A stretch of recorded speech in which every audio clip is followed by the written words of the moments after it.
Welcome to Brindavan.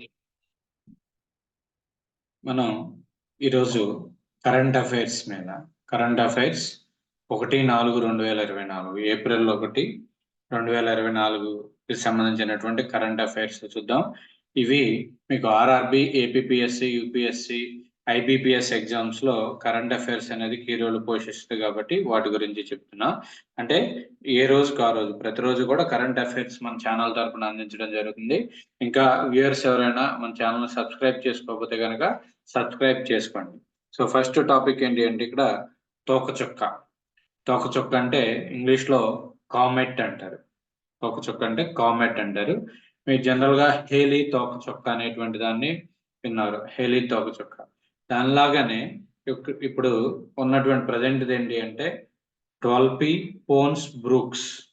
ఇది తోకచుక్క యొక్క పేరు. 12P Pons Brooks తోకచుక్క.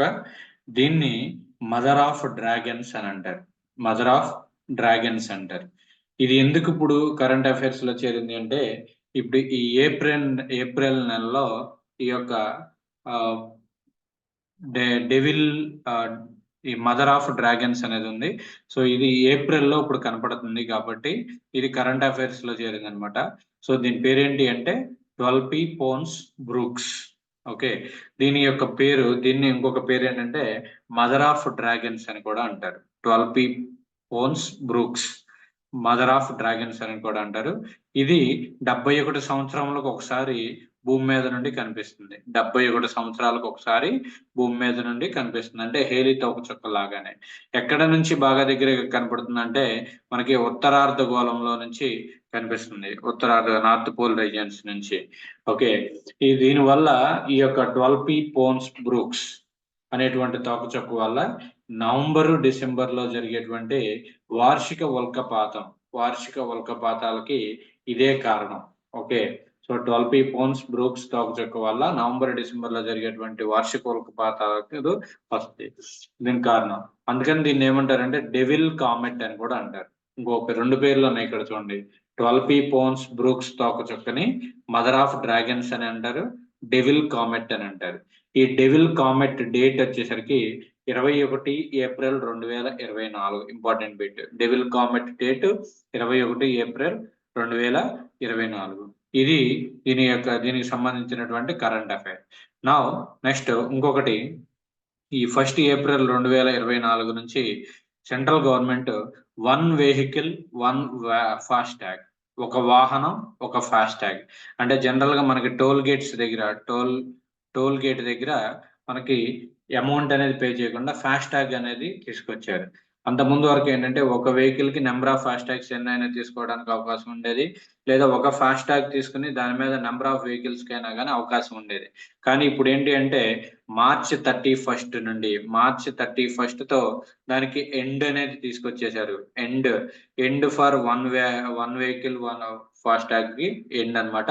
బిగినింగ్ ఇది ఎప్పుడు ఇన్ఫోర్స్ లోకి వచ్చింది అంటే ఒక వాహనం ఒక ఫాస్టాగ్ అనేటువంటి స్లోగన్ 1 ఏప్రిల్ 2024 నుంచి ఇంప్లిమెంట్ అవుతుంది. సో 1 ఏప్రిల్ 2024 నుంచి ఏంటి అంటే ఒక రిజిస్ట్రేషన్ నెంబర్ తో ఒక ఫాస్టాగ్ మాత్రమే ఉండాలి. లేదా ఒక ఫాస్టాగ్ కి ఒక వెహికల్ మాత్రమే రిజిస్ట్రేషన్ అయి ఉండాలి.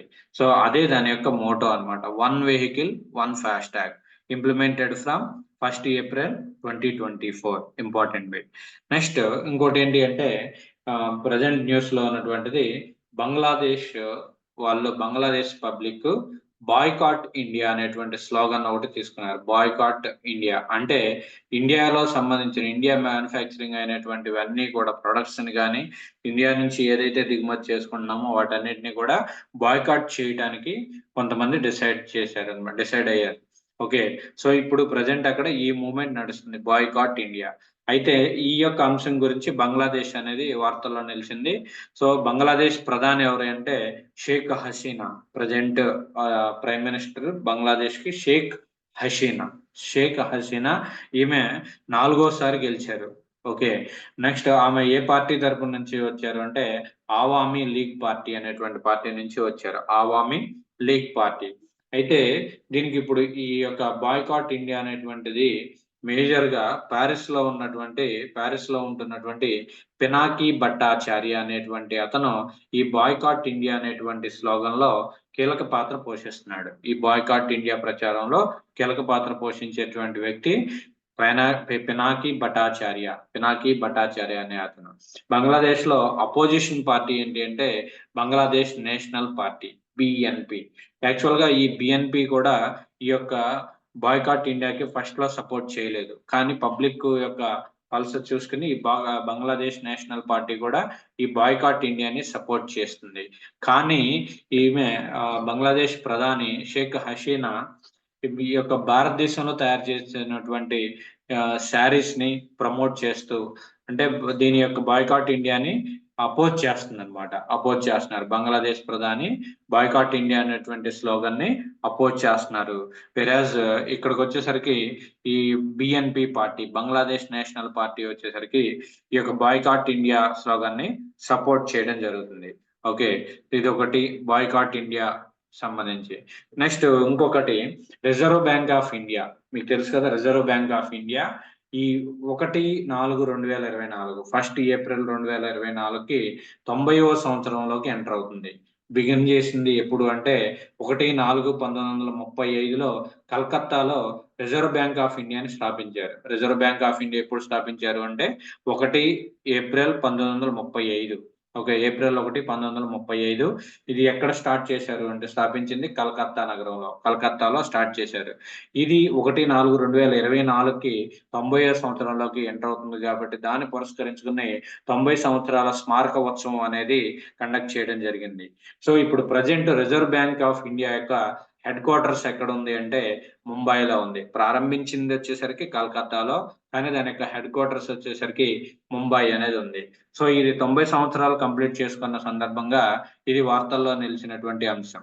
So Reserve Bank of India గురించి ఒక్కసారి చూస్తే, రిజర్వ్ బ్యాంక్ ఆఫ్ ఇండియాకి ఫస్ట్ గవర్నర్ ఎవరు అంటే వాస్బర్న్ స్మిత్ అతను వాస్బర్న్ స్మిత్. ఈయన ఇండియన్ కాదు, బ్రిటిష్ గవర్నమెంట్, బ్రిటిష్ సంబంధించినటువంటి వ్యక్తి. First governor Osborne Smith. ఇండియాకి సంబంధించి ఫస్ట్ గవర్నర్ ఎవరు అంటే CD Deshmukh was. First Indian Reserve Bank of India governor వచ్చేసరికి CD Deshmukh was. Present governor ఎవరు అంటే Shaktikanta Das. Present Reserve Bank of India governor is Shaktikanta Das. ఈయన 25వ గవర్నర్ అన్నమాట, 25th governor for RBI Shaktikanta Das. అలానే మన మాజీ ప్రధాని డాక్టర్ మన్మోహన్ సింగ్ గారు కూడా గవర్నర్ గా యాక్ట్ చేశారు రిజర్వ్ బ్యాంక్ ఆఫ్ ఇండియాకి. ఆయన 15వ గవర్నర్ గా యాక్ట్ చేశారు. 15th governor of reserve Bank of India was doctor Manmohan Singh అన్నమాట. నెక్స్ట్ ఇప్పటి వరకు అత్యధిక సమయం reserve Bank of India governor గా ఉన్నది ఎవరు అంటే బెనిగల్ రామారావు. ఓకే, ఈయన 7 సంవత్సరాల పాటు ఈ యొక్క పదవిలో ఉన్నారు. ఓకే, సో అత్యధిక కాలం Reserve Bank of India governor గా ఉన్నటువంటి వ్యక్తి బెనిగల్ రామారావు. సమయం 7 సంవత్సరంలో. ఓకే, ప్రజెంట్ ఫైనాన్స్ మినిస్టర్ ఎవరు అంటే నిర్మలా సీతారామన్ గారు. ఈ అకేషన్ కి మన దేశ ప్రధాని నరేంద్ర మోడీ గారు, నెక్స్ట్ నిర్మలా సీతారామన్ గారు, వీళ్ళందరూ కూడా ఈ యొక్క రిజర్వ్ బ్యాంక్ ఆఫ్ ఇండియా 90 సంవత్సరాల స్మారకోత్సవంలో పార్టిసిపేట్ జరిగిందనమాట. సో ఇక్కడ బిట్స్ పరంగా వచ్చేసరికి రిజర్వ్ బ్యాంక్ ఆఫ్ ఇండియా 1/4/1935 కలకత్తాలో స్టార్ట్ చేశారు. Headquarters Mumbai. First governor Osborne Smith, Indian అయితే CD Deshmukh was. 25th governor present governor Shaktikanta Das. Manmohan Singh garu 15th governor గా యాక్ట్ చేశారు. అత్యధిక కాలం పనిచేసినటువంటి వ్యక్తి బెనిగల్ రామారావు గారు, 7 years. Okay, so these are the bits. So 1/4/2024 ఉన్నటువంటి కరెంట్ అఫైర్స్ కి సంబంధించినటువంటి these are the major important concepts. So ఇలా డైలీ కరెంట్ అఫైర్స్ కోసం మన యొక్క ఛానల్ ని సబ్స్క్రైబ్ చేసుకోండి. Keep watch on. Thank you. All the best.